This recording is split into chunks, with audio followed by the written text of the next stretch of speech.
Everyone talking about light blue oh intense for women by Dolce and Gabbana. So this is marketed for women, marketed as feminine, but it's actually very unisex overall. The notes in it are lemon, green apple, jasmine, marigold, musk, and amberwood, and I think this is fantastic.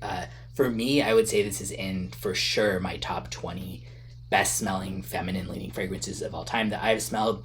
And people who wear feminine fragrances, which I don't, like I prefer kind of unisex and unisex leaning masculine, often have a different taste in that. So if you wear feminine fragrances, you might be like, what are you talking about? This is so basic. But I think it smells really good.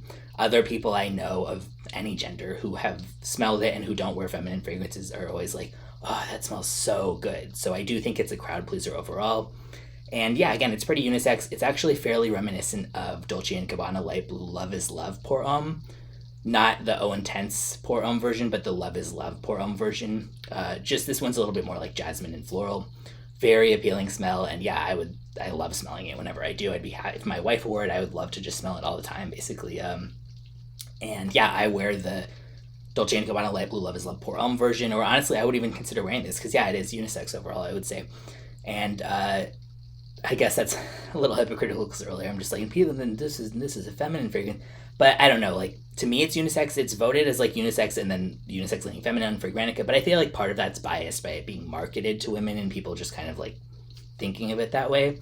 But yeah, so it's definitely not masculine, but I do think it can easily be unisex, and I don't think the average person would think if you're more masculine presenting or something like, oh, you're wearing a women's perfume or something like that. Has moderate to good longevity and moderate projection, and goes for $60 for 100 ml, so great deal and great smell. And I'll link in the description where you can get a bottle or sample.